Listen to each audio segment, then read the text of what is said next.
Y bueno, tengo que señalar primeramente la satisfacción que me da el que la Fundación y la Red de Mujeres Sindicalistas nos hayan tomado en cuenta, ya que nuestra ocupación como académicos a veces nos lleva a que nos releguen, algo así como que lo que se hace en la academia no tiene que ver con el mundo real. Y bueno, yo tengo una experiencia totalmente diferente con la Fundación y en esta ocasión con la Red de Mujeres.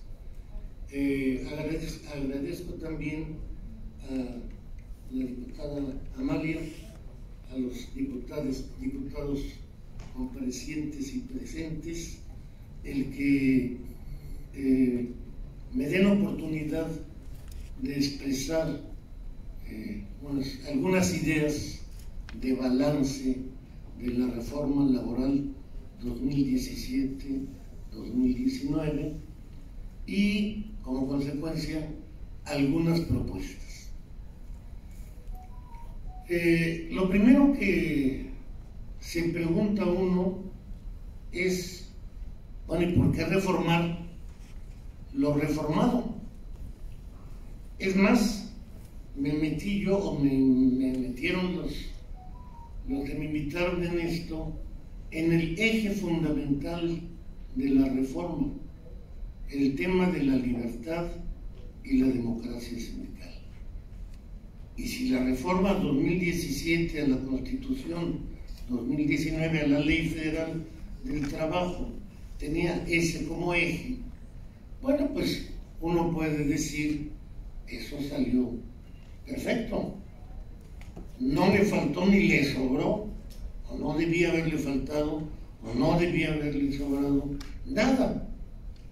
Pero, compañeros, lo que les puedo decir para contestar por qué reformar lo reformado es que no hay un texto legal último, acabado, definitivo, eterno y sin necesidad de cambios. En este caso, estamos hablando de una puesta en práctica de la reforma de poco más de 2 años que nos permiten encontrar, apreciar ciertas cuestiones que se quedaron en el tintero, que no contradicen, por supuesto, la esencia de la reforma 2017 a la Constitución, 2019 a la Ley Federal del Trabajo, pero que sí lo fortalece. Antecedentes del tema, tendría yo que hablar tanto de internos como de externos, con colegas académicos, dirigentes sindicales, trabajadores de base. Pues tenemos, yo creo que podemos hablar de décadas de que nos inquietó el tema de cómo en este país, en donde prácticamente había federaciones sindicales tan poderosas, menciono nada más 2, la CTM y la CROC, pero las demás también tenían su fuerza. La clase trabajadora estaba tan desprotegida. Las discusiones, los foros, el análisis nos llevó a concluir en lo que ahora ya es un concepto del conocimiento común. En este país, de 1930 hasta 2017, padecimos la contratación colectiva de protección empresarial. Y con ello, pues la consecuencia de pauperización de la clase trabajadora. Esto lo señalo como antecedente interno porque hay pruebas, hay publicaciones incluso que hicimos por la fundación en donde, no quiero dar ahorita un dato exacto porque no traigo la hora en la mano, pero hace 20 años escribimos diversas personas, el alcalde, Manuel Fuentes, otras personas, arribando a esta idea. El gran tema que tiene que cambiar para que cambien las relaciones laborales es el tema de la libertad y de la democracia sindical. En otras palabras, tenemos que suprimir la simulación contractual. En los últimos años nos dábamos cuenta, asombrados, que el 90% de la contratación colectiva era de a mentiritas, simulada, firmada por un dirigente sindical y la empresa a espaldas de los trabajadores. Por eso es que en la reforma se señala la importancia del voto directo y secreto. Antecedente interno. Antecedente externo. Bueno, con ese planteamiento escribimos, participamos, presentamos iniciativas de reforma laboral durante mucho tiempo y no fuimos escuchados, pues porque el proyecto de nación no permitía que se abriera este candado de control. El mundo se globaliza, el TLC pasa a ser TEMEC y en el contexto del TEMEC se retoma la misma formulación, libertad y democracia sindical. Y ahí es cuando le toca a Peña Nieto presentar la iniciativa de reforma constitucional. Pasan los meses después de la reforma constitucional, nos preocupa cuándo se va a hacer la reforma a la Ley Federal del Trabajo. De ahí nace el Observatorio Ciudadano de la Reforma Laboral, algo así como que estamos viendo, que no se les olvide. Y hicimos en varios foros y varios grupos de trabajo con las compañeras organizadas debates, propuestas, iniciativas en donde metíamos una y otra idea y que bueno, yo creo que en general todos los que hicimos este trabajo quedamos satisfechos con la propuesta que finalmente fue aprobada en 2019, reforma a la Ley Federal del Trabajo, no porque fuera del texto de ninguno de nosotros, sino porque en una primera pasada transformaba el esquema regulatorio del trabajo y habría la posibilidad de que transformemos el mundo del trabajo. Aquí termino con los antecedentes y ahora voy a hablar de los temas a tocar de acuerdo con la iniciativa que presenta la Red de Mujeres Sindicalistas y que trabajamos, pusimos a su consideración, enriquecieron. No saben cómo resulta enriquecedor la discusión con la gente que no sabe derecho. Los temas que se tocan son los siguientes. Primero y muy importante, el que tiene que ver con las atribuciones del Centro Federal de Conciliación y Registro Laboral. ¿Y por qué se toca? Bueno, pues porque en la ley hoy existe una facultad, una atribución desdibujada para el centro. Creemos que el centro, por las labores que realiza de registro de contratos y demás documentos y de conciliación laboral, debe tener atribuciones tajantes. Y actualmente en la ley son tibias, timoratas.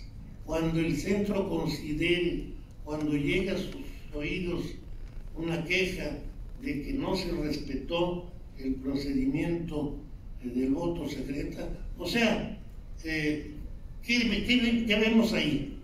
Una autoridad tan importante como es el centro no puede tener facultades limitadas a que haya una queja o que haya una inconformidad. Incluso debe actuar de oficio y sin taxativas de ninguna índole. Ese es uno de los temas, yo creo, de importancia.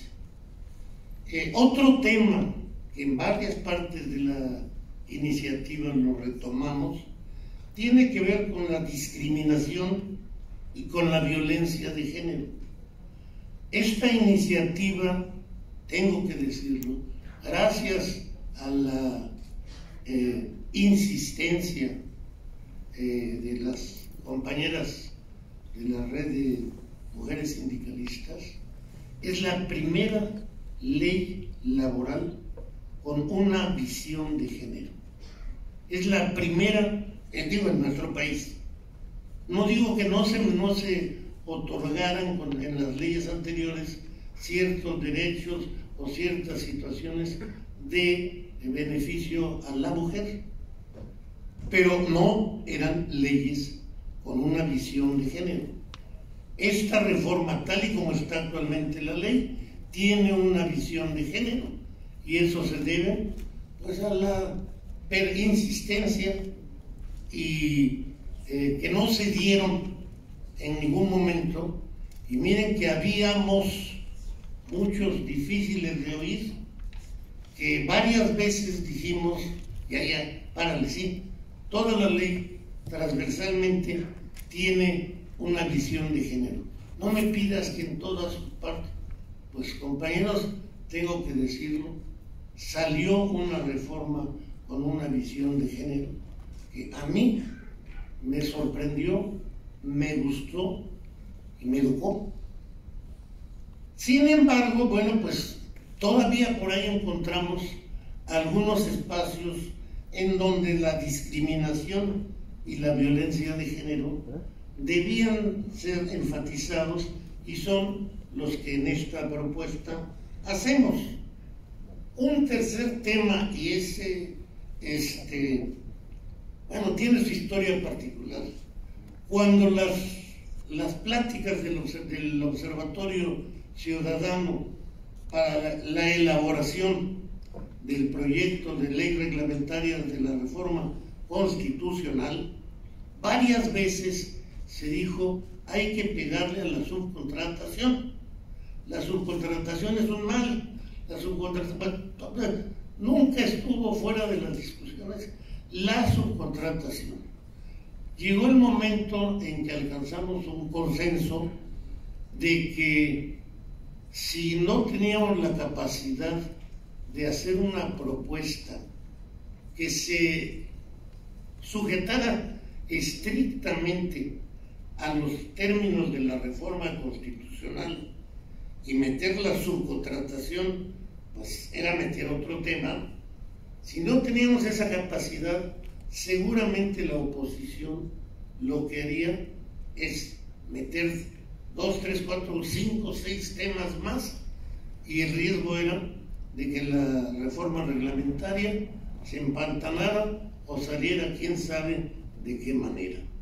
Estábamos a mitad de camino, todavía no se discutía en la Cámara la reforma de la ley reglamentaria cuando, oh sorpresa, ganan las elecciones Morena.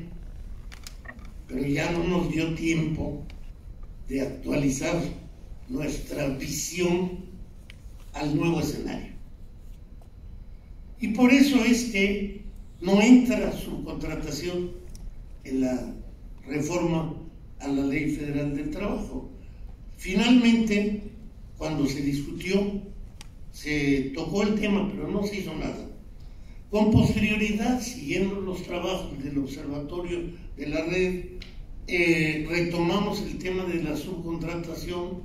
Tuvimos N proyectos, no les exagero si les digo 20 versiones de cómo tratar el tema, pero bueno, la buena fue la que el presidente de la República presentó con la virtud de que a todos comprometió. O sea, fue aprobada por unanimidad. Y bueno, pues no sería la más perfecta, pero era la más viable. Y además con un antecedente de voto totalitario, empresarios, partidos, todo el mundo contento con el texto.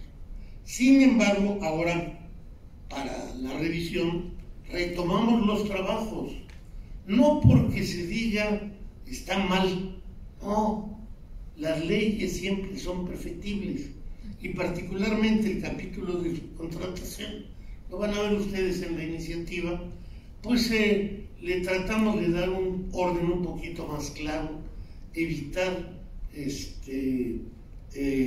pues escenarios así un poco confusos de cuándo responden tanto el beneficiario final como el intermediario, etcétera, etcétera. Esa fue la razón por la que en esta ocasión la volvemos a tomar.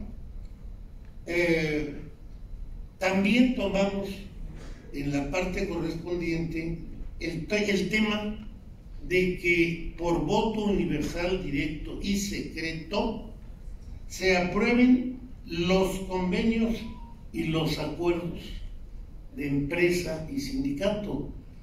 No es en todos los casos, pero hay sectores, por ejemplo, el petrolero, en donde hay convenios de un peso, de una importancia igual o mayor que la del contrato, y por lo tanto pues había que meterlo a la ley, porque la ley nada más decía o dice contratos. Para que no se vaya a quedar coja, metemos la cuestión del voto de los convenios y acuerdos, voto personal, directo, secreto, universal. El tema de la versión electrónica, que también no sé por qué se dejó afuera, de los ejemplares del contrato colectivo que deben de recibir los trabajadores, se abrió paso. Ya no podemos estar discutiendo el que se ponga que debe ser en papelito, etcétera, etcétera. No, bueno, la tecnología ya nos rebasó y ahora recibimos hasta con más comodidad un documento electrónico que un documento en papel. Las sanciones a los patrones que violen la democracia y la libertad sindical, ahí también metimos la mano. ¿Por qué? Porque sentimos que había, que faltaba. El tema de la garantía de la representación proporcional. Se establece en el texto actual que habrá una representación de acuerdo con la militancia de un porcentaje igual de miembros del comité ejecutivo a lo que las bases existan. Es decir, si es 60% de hombres, pues un 60% de la directiva sindical, y pues, respétese el otro 40%, porque hay un 40% de trabajadoras que también tienen derecho a una representación. Pero nos hicimos la pregunta, y donde el número de de la minoría no sea suficiente para tener una proporcionalidad. De ahí que metimos la idea de garantizar la representación proporcional, cuando menos con una secretaría. Es decir, puede ser que el número de trabajadores no llegue al porcentaje necesario para obtener una secretaría, pero como nuestra voluntad es que nuestros sindicatos garanticen la proporcionalidad, pues pongámoslo así: si el número no da, cuando menos una cartera sí tiene que estar con la minoría. Y por último, y otra cosa que también pesa mucho, planteamos el que se incorpore el voto universal, directo, secreto, en el tema del reglamento interior de trabajo. En muchas ocasiones, disposiciones del reglamento interior de trabajo golpean más que las del contrato colectivo a los trabajadores. Y bueno, si la ley no nos dice nada respecto de cómo se aprueba el reglamento, bueno, se puede seguir como se venía haciendo, lo aprueba la empresa y la dirección sindical, y en muchos casos únicamente es autoría de la empresa. Bajamos en esta propuesta el derecho a que el propio reglamento interior de trabajo pase por el voto universal. En esencia, ese es el sentido de esta propuesta. Créanmelo, no es capricho, no es voluntarismo de que estemos a los 3 años encontrándole moscas que quitar al texto. Esto responde a la doble, a la triple lectura, a la experiencia vivida. Los movimientos que han habido nos han hablado de la injerencia patronal, por ejemplo, en el caso de Silao. Bueno, pues esas experiencias son las que nos llevaron a hacer esta propuesta. Discúlpenme, creo que me alargué un poco, pero así dejaré que mis colegas ya no tengan que